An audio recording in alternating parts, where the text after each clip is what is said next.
Hello there. Welcome to episode 51 of Bow and Blade, a podcast brought to you by medievalists.net, your home for all things medieval on the internet. Bow and Blade gives you a seat at the bar as scholars of medieval warfare go beyond the Wikipedia articles to talk about the debates and the questions that we're working on today. I'm Michael Livingston, Distinguished Professor at the Citadel, the Military College of South Carolina. I'm Kelly DeVries, Distinguished Visiting Professor at the Air Force Academy and Professor of History at Loyola University in Baltimore, to which I'll be returning. My appointment at the Air Force is almost done, Mike. I feel kind of like I accomplished something, but at the same time, it's it, it's almost done. Time I'm flies when sad you're about having that. fun. Yeah, it's been a great gig.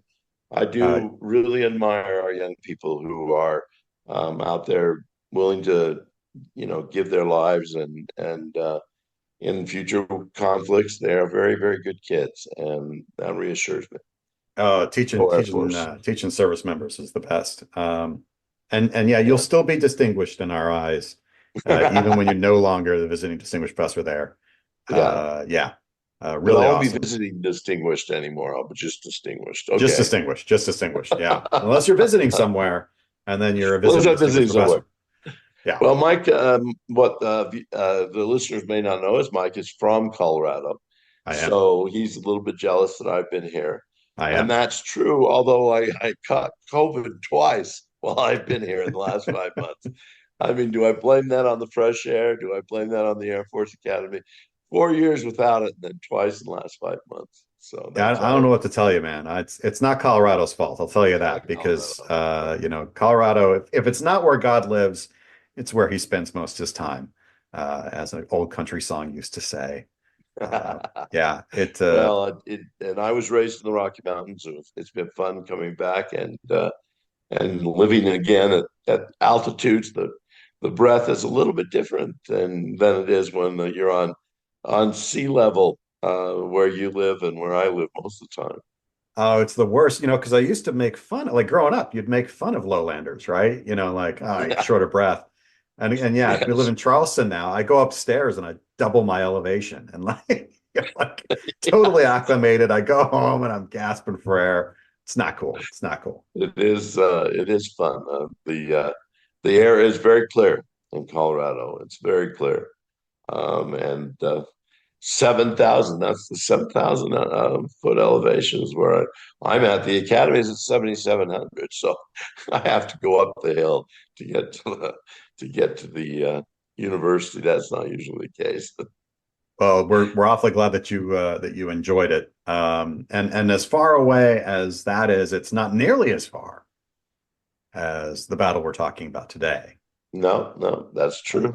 which is in Spain, the Battle of Las Navas de Tolosa, 1212. I love that because for some reason I love numbers like that. I just Yeah, 1212, cool, easy, easy. I can remember that.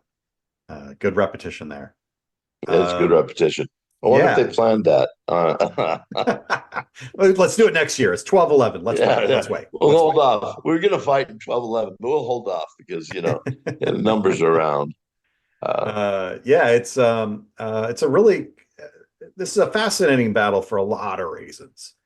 Um, I mean, we'll see what interests you. I know what really interests me in this one, and then people will probably already be beginning to guess probably the kind of thing that would interest me in this battle.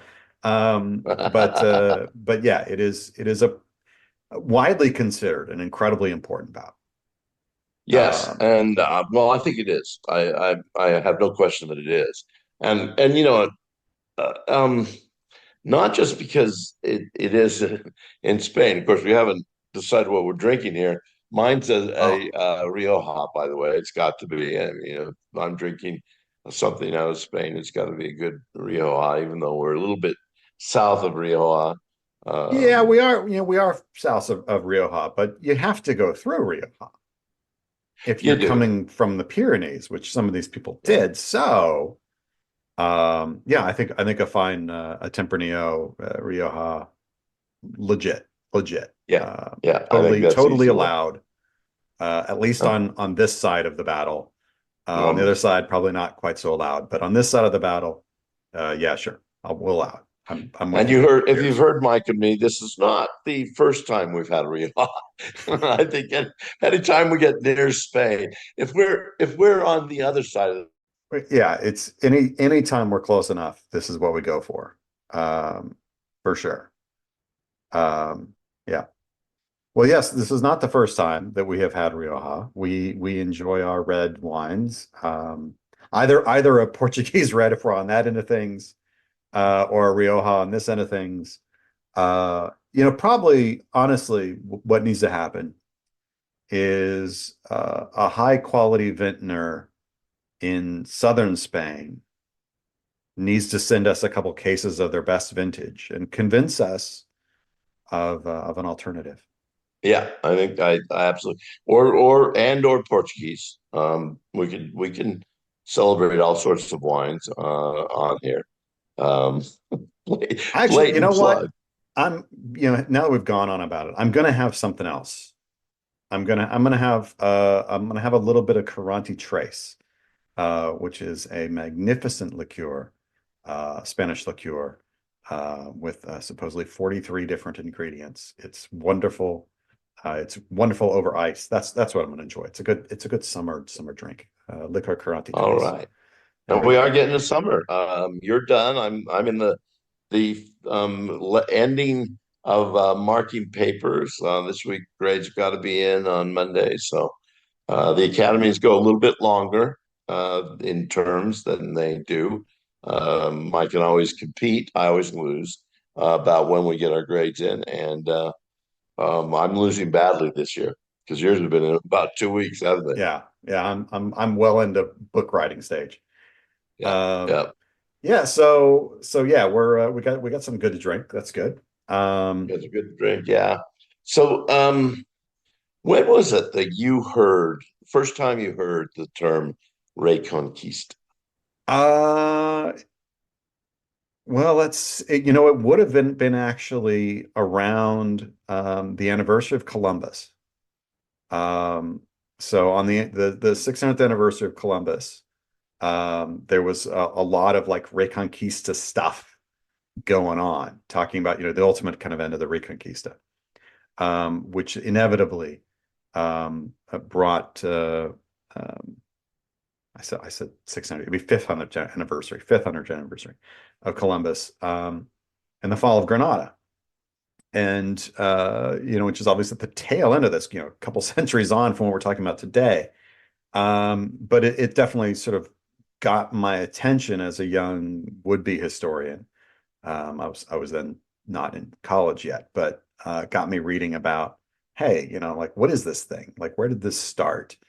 And yeah, you can't come across Reconquista at any level of depth and not come across this battle. I mean, it is huge in the history of the Reconquista. It is. It is absolutely huge.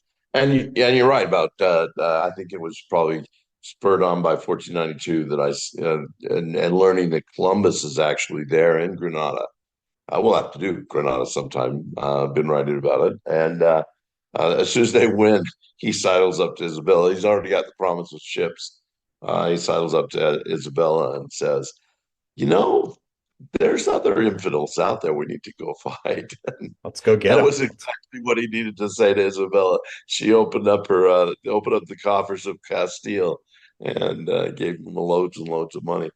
Spain isn't Spain in 1212, and that always shocked me. I always wanted Spain to be, one whole thing with Portugal too. But during the Middle Ages, we've got Spanish history is very fascinating just because from 711 and 712, or 711 to 721, we have the Muslim armies coming across from North Africa and taking over. Hence, Reconquista. Yeah. They are the Spanish armies go through too so fast that they leave a bit. They leave a bit of the Christian kings, and so from then till 1492, they're fighting the Reconquista. Now, the Spanish don't like that term, by the way. Spanish scholars don't like that term. And it's really quite a boring argument to try to say. They want to say, well, Spain had histories before, the Carthaginians and the Yeah. Romans and everything else. What reconquest are you talking about here? It's still Uh, it's a good term. it's I get it. I get it, but it's one of these things like we're kind of stuck with it at this point, I think. we are. Um, We are. but And one of the interesting things about Reconquest is that after the Crusades have started in the Holy Land, the Spanish are kind of kept away. They say, well, you've got, the Pope actually sends and says you've got your own peninsula to conquer. So let's not worry about that. And they do in fits and starts. I always thought until I started getting reading about the Reconquista that it was all just one long interminable conquest, and it's right. not. It's fits and starts. And this is one of the times that they all get together, all the Christian kings get together and say, we won't fight each other for this year, because that was what they were really good at, fighting each other. And we're going to go up against the Muslims and try to make another gain. And they gained quite a bit in the center of France, which is where Los Novos de Tolosa is located. But Yeah, um, it definitely is like, let's stop killing each other and go get that guy. Um, then we'll get back to killing each other because that's our hobby. yeah. Um, We'll get back to it. But yeah, it is a coming together of enemies, right? You have the kingdom of Castile, the crown of Aragon, which I can't probably count the number of times that I have said the kingdom of Aragon and then had to like, oh yeah, it's the crown of the kingdom of Navarre stuck between them. yeah, And in addition, you end up getting Portuguese contingents. So that more or less covers what we now think of as Spain, bringing in components. I think this is the biggest coalition of Spanish kings. And in that term, I had a colleague once who would always say, "No, it's not Spain until 1492. Not Yeah, Spain Iberian, until well, Iberian. Ferdinand and Isabella." And but we'll use Spanish in this way. Uh, Spanish kings. It's the biggest coalition of Spanish kings, I think. So yeah, this is as you said, a massive coalition, probably the biggest that had been seen. We've got more or less all the princes of Iberia, all the Spanish, as you know, as you said, they're not really Spanish until much later, but we're going to probably go ahead and use that word because man, we live in a world that has that. So yeah, you have Castile, Aragon, Navarre. You also have elements, from Portugal, Leon, um, France itself, right, and a whole bunch of orders there, Yes, a that's whole bunch of orders. the So Spanish have such great names for their orders. I mean, it's not just Templars and Hospitallers, which we get used to, but I wrote them all down: Santiago, Motessa, Calatrava, Alcantara, San Julian de Piero, Trujillo, and San George de Alfama. love it, love it. So yeah, we got some bros coming in. All right, these Yeah, are yeah, among them, and including, as you know, Templars and Hospitallers. Like, so you've got, and I think Knights of St. George are there too. So yeah. you've got like the main kind of crusading orders that people kind of think of, but there's this other whole group of crusading orders in Iberia that are they're along too. I mean, this is Oh, really yeah. everybody, let's come in. Um, which does very well in the initial stages of this portion of the Reconquista, this phase, I guess you might call it. Yeah, this campaign. This campaign. There you go. That's the word I'm looking for. Um, on the other side is essentially a force of one, Yes. Yeah, which is well, the Almohad Caliphate. Now it is not heterogeneous. It has a lot of elements to it. This isn't a and they've not single. always been at peace either. There had always been conflicts by the different emirs of of Al-Andalus at this point, and the ones in Morocco that were all tied together in this. So there, one of the things that when you start reading a little bit more about Reconquista history that we constantly run across is these none of them get along. So if the Muslims are fighting are at peace with the Christians for a moment, they're fighting each other, and the Christians are at peace with the moment they're going to fight each other. And in fact, they hire the other side as mercenaries in their army. So the very people that they hate for a year at certain intervals, they are hiring as mercenaries the next time they have a war with people of their kind or the people of their faith. It reminds me so much. I don't know if this would be more familiar to people or not, but like if you look at the early history of England, especially after the Vikings show up, and the sort of interplay between the Vikings and the English, and like, well, actually, we're friends this month, and because we want to go get that group. Oh, now we're not friends anymore. Oh, we're okay. Well, I'm going to be friends with that group that we just beat because now I'm like it's this weird thing, and like if you look at Wikipedia. I've no doubt that that the article for this particular battle probably just has a single column on the other side, the caliphate, as if this is a singular entity, and it just really kind of isn't. It is this amalgamation on that side, that has kind of does have an overall command. It absolutely does.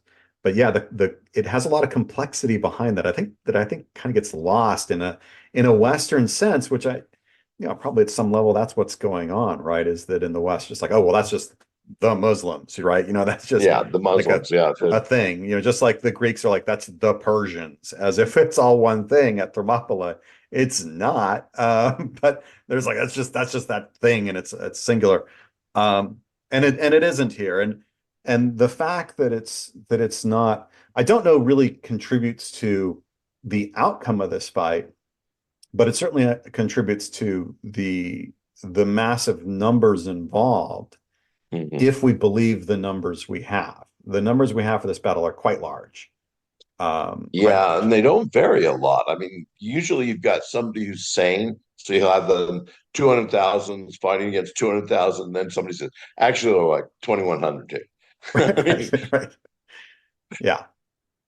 but I think there's no question that these were big armies. Now, whether they're the numbers they give us, again, that's probably said, well, we didn't mean 200,000, we meant a lot. Yeah. Yeah. The numbers are they're big. And it is, the caliphate can call on a big, wide array of Yeah. lands to pull them in, into an army and to face off against them. You're going to do the same, and so that's why we get this coalition on the other side. Um, What really surprised me about the Christian coalition is that this is one of the times they come together where they actually accept a leader. They accept the King of Castile, Alfonso VIII, as a leader.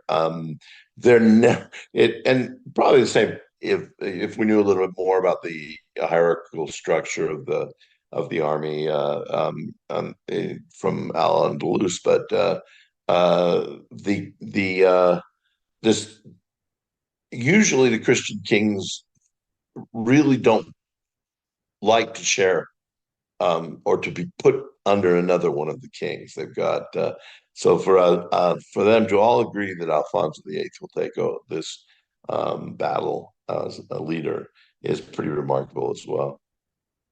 it is. There will be fights along the way. In fact, right before Yeah. this battle, a sizable contingent leaves the army, and refuses to serve under Alfonso anymore. Why do they do that, Kelly? I'm not sure we know exactly. I mean, it's bickering about something or other, Well, and they often when you find these out, I'm looking to see if I can find what was the root cause. Do you have the root cause Oh, there? I got the root cause, man. At Calatrava, um, they uh, uh, they refused. So they lay siege to a fortification, um, and a deal is struck, I think probably quite smartly, right? A deal is struck that to let the garrison go, so let the, as you know, Alfonso will call them in his letter to the Pope, which is an amazing source for all It this. is an He amazing writes this source. incredible Yes. letter. He calls them Saracens. So he says the Yes. Saracens will be allowed to leave without their weapons. They have to go empty-handed. But after we've talked a lot about it, that seems like the best idea because it'll save us a lot of our manpower that we'd otherwise have to spend taking these guys out. Yeah. And so they do this, and the French are like beside themselves that you would let these guys go. We are here to kill Muslims, and you're gonna let some walk? Are you kidding? And they're done. And it's just this. Yeah, I mean, I think it almost surely did happen. Yeah. I think it does. Yeah. It is a real testament to kind of like what's going on here. That this and this whole campaign is often sort of brought about as a really great way of looking at what crusading meant. Because this is a crusade. Like the Pope blesses this as a crusade. It's not usually thought of in the regular run of the Crusades, but that's what's going on and what that meant to different people, right? So to the guys who are mad, crusading means kill Muslims. And like, what are we doing?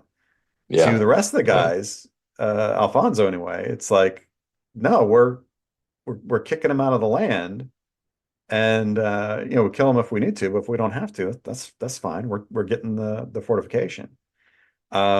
And whether or not that meant you can look at that two ways. I'm sure that for the French who laughed, this was there's obviously kind of a theological affront, I suppose, but also, well, this must mean that you're not actually interested in crusading. You're interested in getting land and riches. That's what's Yeah. really going on, Yeah. You're right? interested in ruling these. And these will be the same knights that not they'll cross back over the Pyrenees and go fight against the Southern French in the Albigensian And the Crusade in Albigensian about Crusade. 3 4 years.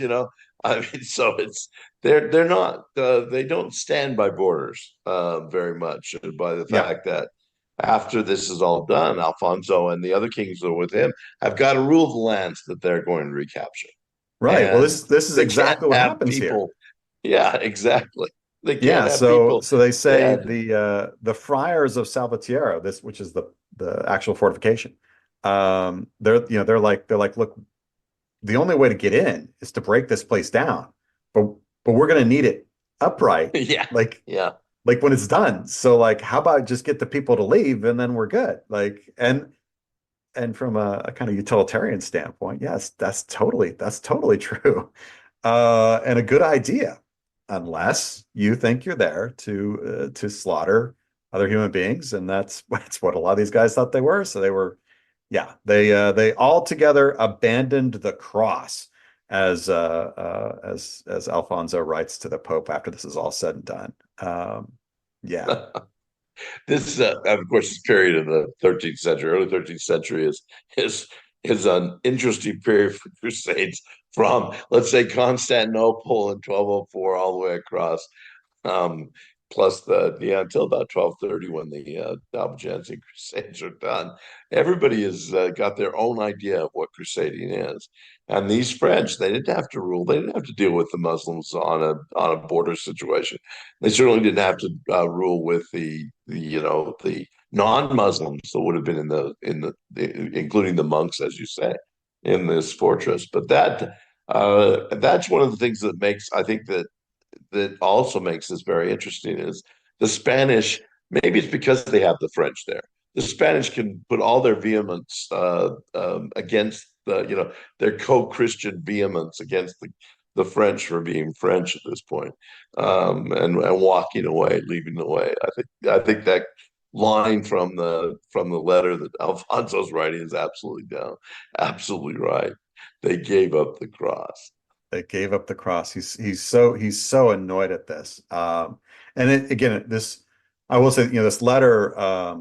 from Alfonso to it's Pope Innocent III, um, deremilitari.org, a wonderful organization of medieval military historians to which we both belong, has the translation of this online. So you can go to deremilitari.org and you can read. Actually, they have three different sources for this battle, all in translation for you, including from the Muslim side.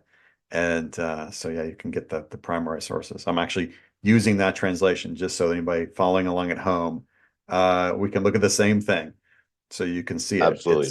It's really quite cool. It's so often these letters are so think of the letter home from which we've covered before in a previous episode. The Black Knight writes after Poitiers, Yeah, and it's so sparse. And you're like, it come is. on, And man. the ones that Edward III writes after Crecy as Oh well. yeah, so sparse. This one, We it's fought in like he's one. got time there. Maybe he's got a huge number of secretaries he's brought along, so he's got to give them work. So they Yeah. all have to take This one down is part. detailed. Oh God, Yeah, it's good. yeah, yeah. Oh, it's so good. The numbers are And you bonkers. could tell the pride that he has in that. After the battle and how he wants to. It reminds me a little bit of Saladin's letter after Hattin. It Yeah, also another is great long one. and detailed. Yeah. Another great one.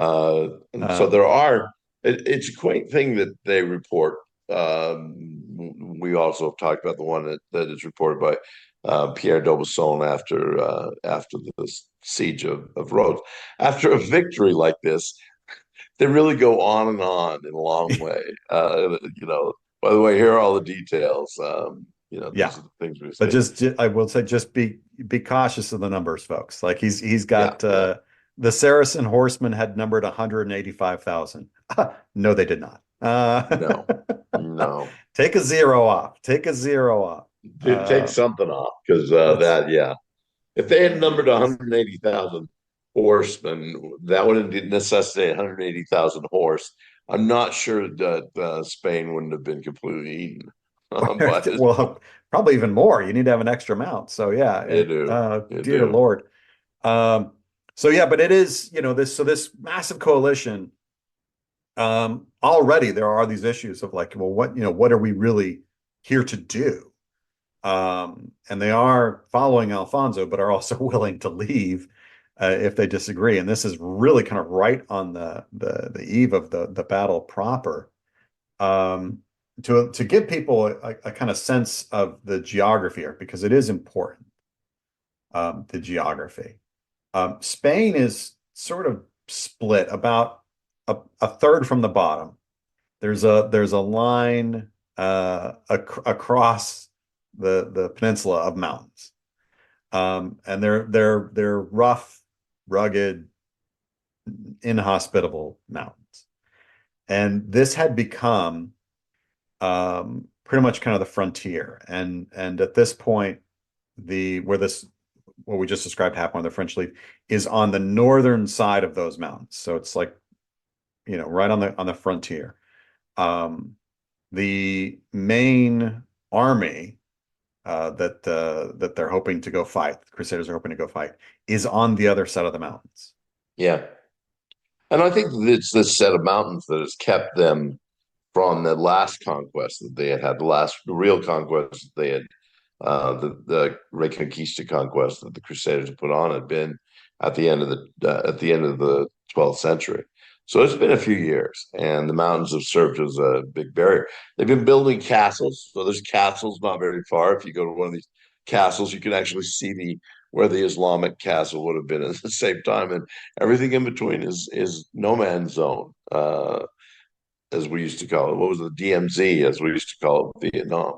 Yeah. Uh, But only it was probably more militarized. But yeah, I think it yeah, was probably a little more militarized. it Yeah, was the MZ. It was the MZ. Yeah, so to get at the enemy, the Crusaders will need to cross the mountains, and they are uh, difficult to get across, to say the least. They're quite beautiful. The Sierra Morena. You can go Look online at pictures of the Sierra Morena. They're they're gorgeous in a kind of stark way. But I wouldn't want to like take an army through them. Like, No, not good for that. a lot of Not little good. passes, but a lot of little passes can be closed off easily on the other side too. And it Yeah, is the absolutely. Crusaders that are making the move through here.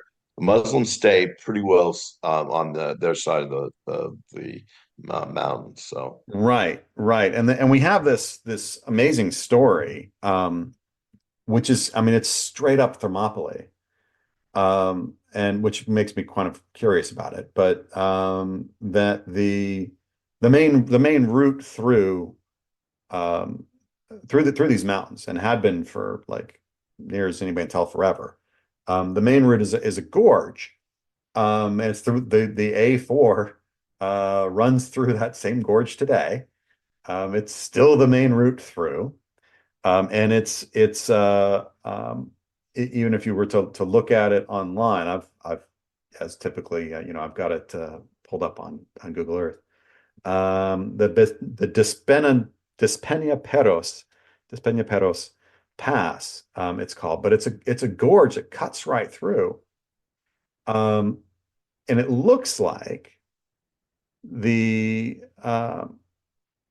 Muhammad al-Nasir, the ruler on the other side, um, cuts it off. You're not coming through here. I mean, he's able to cut it off with little difficulty. It doesn't take a lot of dudes to cut this off because it's so narrow. Um, he says that they cut it off with 1,000 men or something like that, but it wouldn't have taken that many. Um, and so, what is going to happen, supposedly, is that a local shepherd shows them a different way through the mountains. So this is like Ephialtes at Thermopylae showing them, here's how to get around, here's how to get around the pass. There's a secret way. Um, at least in this case, it appears legitimate. I mean, I think the shepherd gets like rewarded for this, and we have records of it. yeah, I think it does. I mean, sure, they may have had there may be some similarities in two stories, but if you've got a pass block, you got to get through another one anyway. Go to the shepherds around there. Go to the people around, and they'll show you the goat pass. Isn't that what it's called in Thermopylae? A goat path. A goat path, Here, yeah, here it's a little yeah. more than goats. Yeah, so they use this, they get around, um, and are able to descend onto the foothills right next to, apparently, where the Muslims are, where this other force is, this other army. Really, really close. I mean, sort of talks about this as they're trying to set up camp. They're also having to defend the camp to prevent al-Nasir from taking them out in kind of a preemptive strike there. But they're able to do so. And from that point forward, you have two camps facing each other, and basically that we get the battle, right? Yeah, and that seems to exist for several days that they have the two camps Yeah, before they get there. That's a little different than we usually, get camps further away and they almost agree to come together. Here we yeah, have camps that are within sight of each other and, and wave. What do yeah. you got There for you dinner? are. The battle site, where this ultimately ends up happening. The battle is called the Battle of Las Navas de Tolosa. The battle site is, if you look at a map and look for Las Navas de Tolosa, that's not where the battle is. The battle is right next to a much smaller town north east of there, up the A4, called Santa Elena. So that's where you'll see a big monument to the battle, and there's a museum. It's yeah, it's very lovely. But yeah, it's at Santa Elena that the battle is believed to happen. As far as I know, we have no remains. And do you know of any remains? I don't. The Spanish have been really doing some good archaeological work, and the main book that's come out on Los Alamos to Losa, which came out around around 2012. Obviously, the centenary had some archaeology in, but I haven't actually read about the archaeology and what they might have found. Yeah. It seems like this would be a prime location to do a battlefield archaeology, but of course, Yeah. not as much enthusiasm for that from digging in a castle or something like that. Yeah, I mean there is actually a castle involved in all this. The castle of Ferrol, which is actually goes back, I think, to a Roman castle that probably the Crusaders hit on the way on their kind of like end around the pass. They likely hit that. Um, which may mean that they're following an old Roman road. Is Yeah, quite no, I possible what think they're they have doing, to, which would be cool. except for the path that they get led around the old Roman road, which is going through the pass.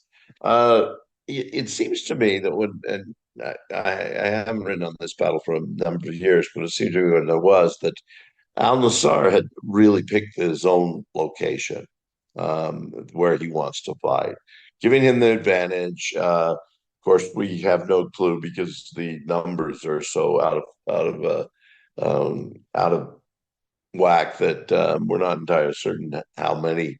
If you go with 200,000 versus 200,000, you got to have a lot more room, in my estimation. Yeah, But yeah. it seems that he has picked the site of the battle to his advantage, but that doesn't seem to matter in the actually the way the battle turns out. So I can't. And trying to figure out that I'm not entirely certain what he expected, how he expected to use his army more effectively against the Crusaders. Yeah, well, that's one of the things I think is fascinating about this one, and if we had a much better sense of like for certain where our encampments were and where the Yeah, fight was, perhaps the topography would help explain what happens here. You get sort of popularly this notion that um, that the reason this goes to the Christians is that they kind of stream out by surprise in this coming out of this secret path, right? Which is straight up Thermopylae. But as we've already said, that's not what happens. They come out and in camp, and then we get a battle. So it isn't just like oh my God, they're behind us, and then we lose. It really is much more of a pitched battle, and goes so distinctly against the one side that it is a little bit shocking. I my thought process on this, and obviously be happy to be corrected on this. But a big part of the problem here is a technological difference in what these two armies are armed with and armored with. That when this Christian army is coming down, um, they are more prepared with archers to kind of pummel the other side. That's not prepared to withstand that. That makes some sense to me. I think that's right. I mean, in looking at this, trying to figure it out, why would Al Nassr have wanted to fight a battle on a flat plain coming out of the mountains? And now the only way I could think of it differently is there is some indication, and I'm not sure whether it's in Alfonso's letter, but it may be in the Chronicles of the time that Alfonso was a little hesitant to fight there, and that's what Al Nasir was counting on. That he wasn't actually counting on a battle. He was counting on the Crusaders showing up and then thinking, okay, this is not going to be to our advantage. Let's go back. And that wouldn't be unusual. I mean, we're on the Islamic side of Spain at this point, of the peninsula at this point. And so anything that's carried beyond this is going to disrupt it's going to kill and disrupt those villages that are there and a lot of good agriculture that is there. So maybe Al Nassr is thinking they're going to see all our numbers. They're going to say, no, we're not going to do so. but it's also very true that his army is very lightly armed in comparison to the Yeah. Crusaders. Now the Latin Chronicle actually says pointedly says there was no room for archers. It says, which I find like I don't know, like they're what do you mean there's no room for archers? What are you even talking about? Like I think at a certain point, yeah, the battle becomes a melee, but there is and it just has to be initially. There was a sort of punishing blow there. In fact, we get from Alfonso's letter, he refers to enemy arrows. So there must have been that exchange. I mean, he says that there were archers involved throughout his account. So yeah, I mean, I think that there you have this um, yeah sort of initial onslaught that is the Muslim side gets the worst of it. Um, and but you then get, at least it looks like, when the melee hits, it looks like the Crusaders start to do worse, to the point that that the sort of cross goes out, right? And this is the story that gets told anyway, right? Then Alfonso rode out, with me, men, kind of thing, right? And oh man, that just scared the heck out of those awful Saracens, according to Alfonso. And then their line broke, right? And then you start getting the slaughter, essentially, and the Muhammad al-Nasir leaves, flees the battlefield, and then it's just a mopping up operation. Yeah, That's the yeah. kind of story that Alfonso tells. Yes. Um, Well, I mean, the Alfonso, I think, has a vision of El Cid in his mind, on yeah, this. yeah, The great Spanish hero. He's now the great Spanish hero. I'm not sure if we asked Pedro of Aragon or Sancho of Navarre, they'd have the same idea of what exactly happened here, or Alfonso of Portugal, the other kings. That the I think that when we think about this always when we're younger and we're thinking heavy cavalry against lighter cavalry or heavy cavalry against lighter troops and how horrific it would have been. And then you read about things like the townspeople of Flanders standing at Courtrai and the his onslaught comes in, or even Bayezid putting the fodder out there for the at Nicopolis so that the knights run into that. Here it actually seems like the knights pair, they hit. There's a little bit of a holding and then flight. It yeah. seems They like the they battle's they over certainly pretty break quickly. through, and it looks like in particular these orders, um, which are probably kitted out very well, Very well. They're very well very kitted. well as heavy mounted force, that they do ultimately bust, whatever weakening has happened, whatever that finally they break the lines. And when they break through, and are still mounted, right? Now you've got a mobile force moving through the enemy encampment, essentially. I mean, they fire for the tent, command tent. Um, what do you I mean, as a lightly armored force, I mean, I'm not going to stand in the way of that. Or, what are you No, no, kidding? absolutely not. Unless you really have got no choice, and you've got, like, so at Courtrai, right? They've got no choice, right? Yeah, They're in a yeah, position. There's no no choice. retreat here, guys. You stand or you don't, and they are deliberately. Um, they know this is what they're going to face. I'm not sure that they thought this is what they were going to face. Yeah, I'm I really think not you're sure absolutely right. that yeah, Muhammad al-Nasir and his commanders are truly prepared for this. So yeah, when this hits, there's not at Kortrijk, you've got ditches that have been dug in advance to break up the charge. You've got the Hoedendag, that is going to be useful for this process. I, I mean, you've basically got fodder, Yeah. and Well, the you do or losses die end at up being high. Courtrai.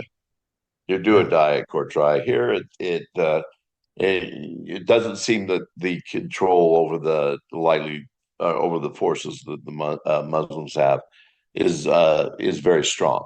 Whereas and to give them the benefit of the doubt, they're not used to fighting this large a coalition. Normally, they're going to be fighting one king, and the king isn't going to have that many knights. He's not going to have that many heavy cavalry. And this time, they're facing four kings, and as you said, all these orders that have heavy cavalry, and they're coming down on them. And it if who knows if they had been able to stand, maybe it would have turned differently, but they didn't. They didn't stand, they ran.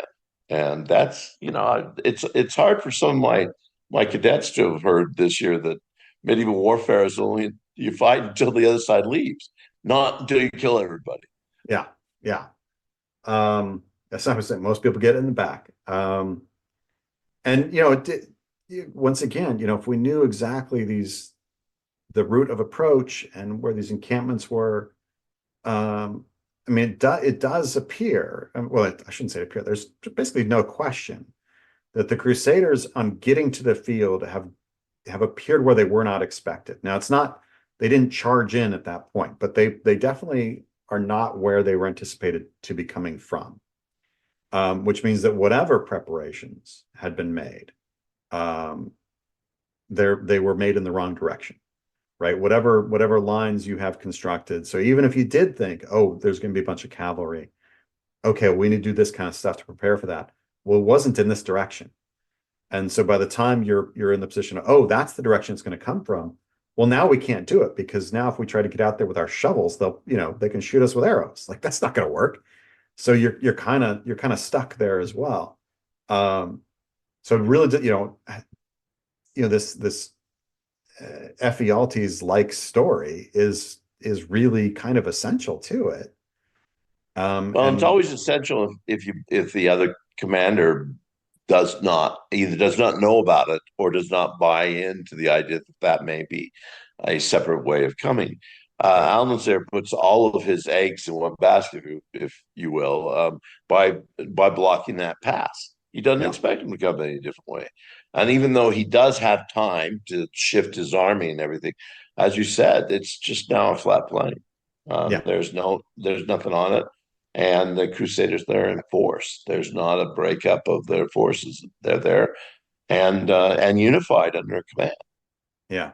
And he may have numbers, right? The Caliph has got numbers, but um, he probably doesn't have as I said, the kind of kit to Yeah, withstand this.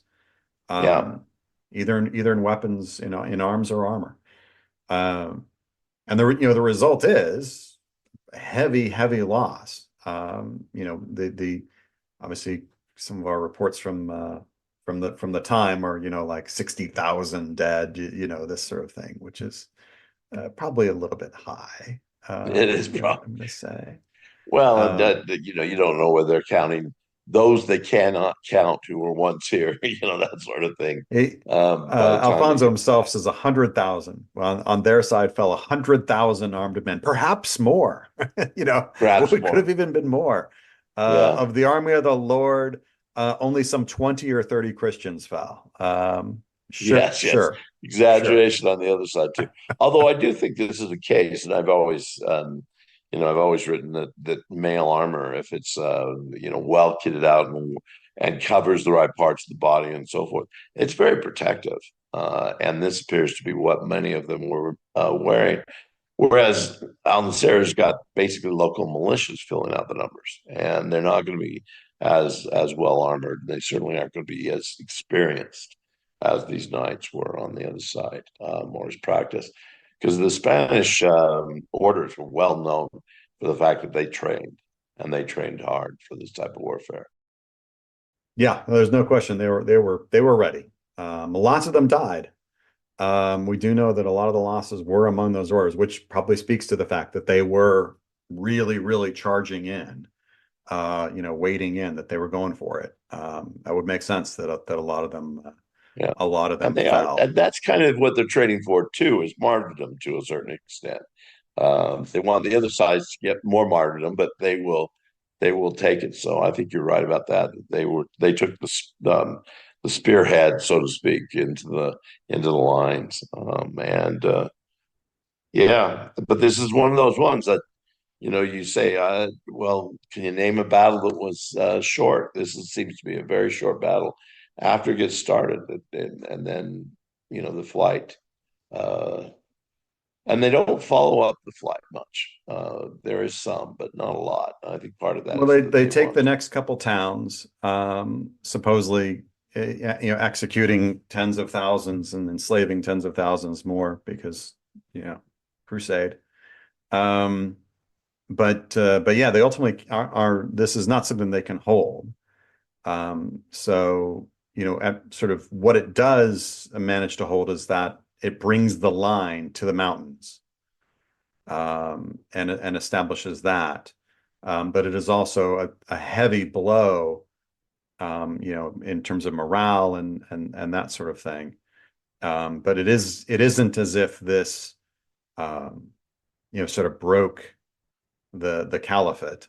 no, I mean, the no. We caliphate was still already have kind of, another 280 years to go.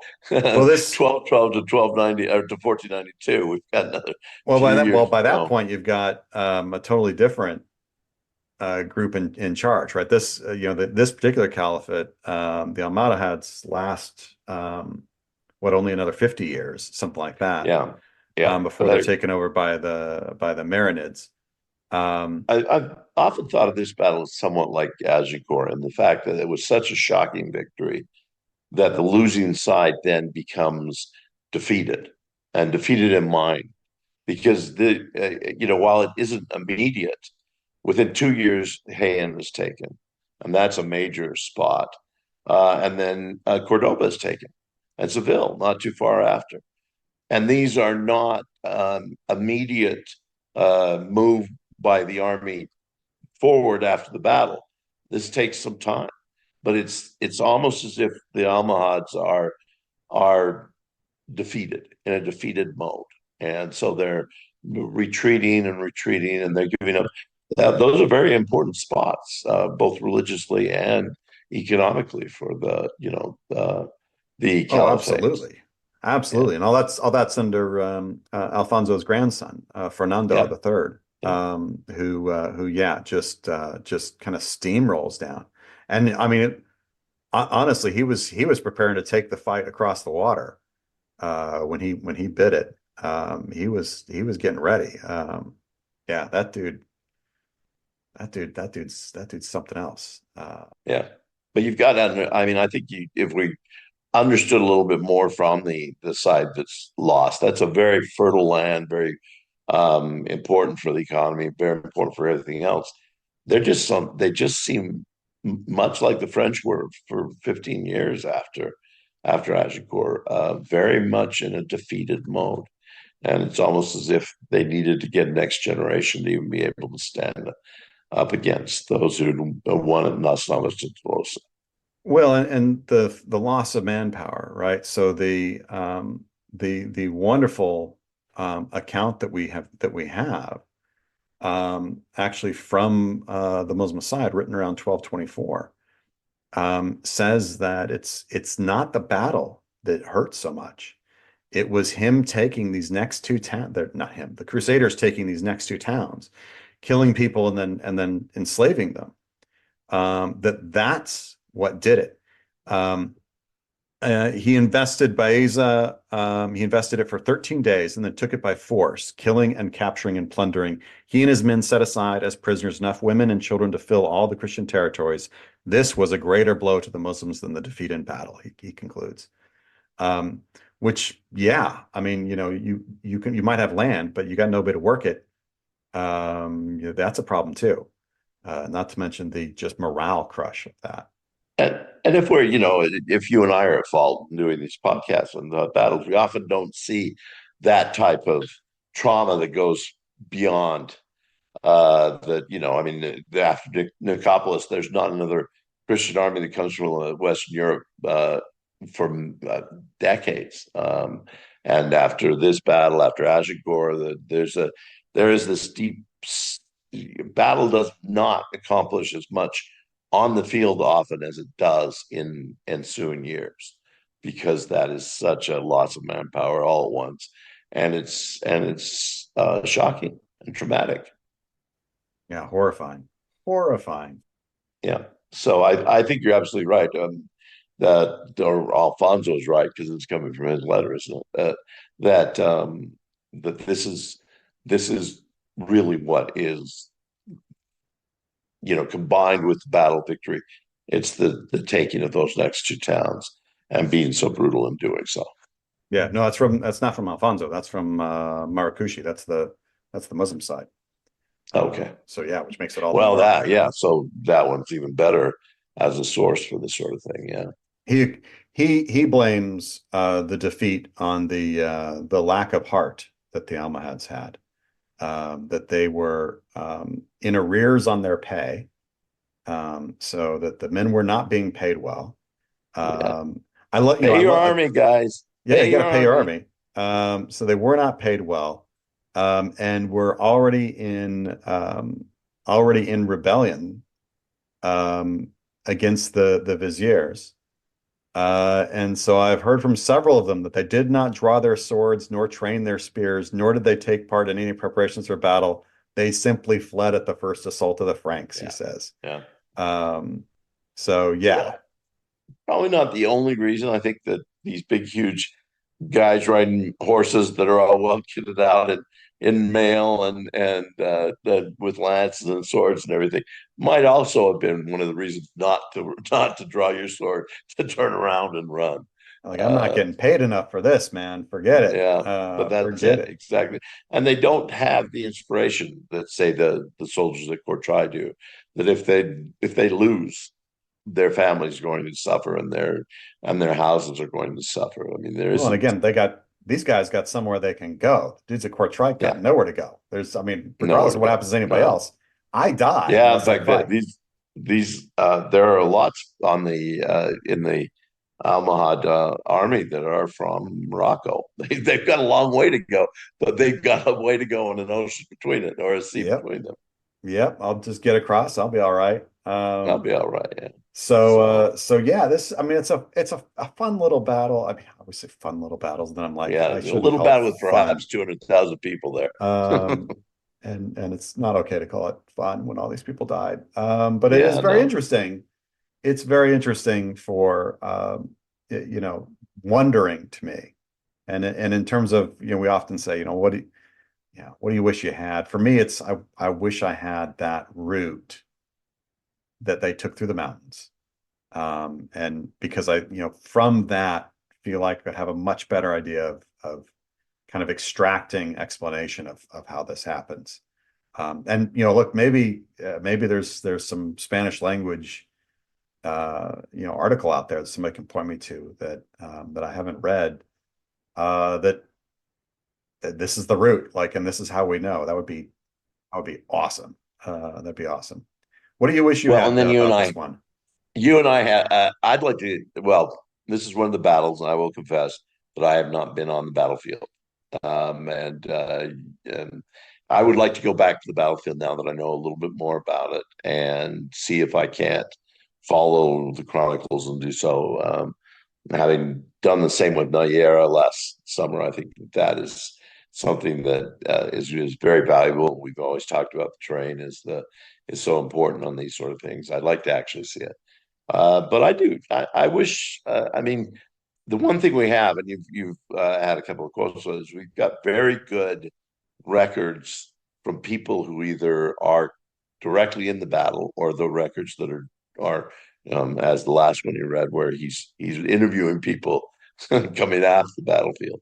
So it probably be nice to put all those together and see if they don't flesh out a little bit more that we might know. For the moment, all we seem to know about the battle is that we get one charge and then one flight. I mean, there's not a lot more. So I'd like to see if there is a little bit more to it. But we got good sources, got the battlefield, and it is a very important battle. Very Yeah, important. no question. All right. Well, they are locking the doors. Yeah. I hope everybody I drew enjoyed my this. second bottle, by the way. Second bottle of Rio. Uh, hope everybody enjoyed this. As always, thank you for listening. And you know, hey, please do join us next time when we'll be Yeah, doing the Weardale campaign in the Weirdo 1327. campaign. We're doing a Yeah, campaign. yeah, and I think we're starting to do this for drinking only. Is that just because we could go Scotch at this point? No, but I think we have an idea what we're going to be drinking next time. Yeah, So, yes, thank you all for listening. As ever, a reminder, this podcast is sponsored by medievalist.net. So, the best way to support us, other than buying our individual books, of course, is to join their Patreon at patreon.com/medievalists. That's also the absolute best place to drop us a line if you have questions for our Q&As. Cheers, everybody. cheers.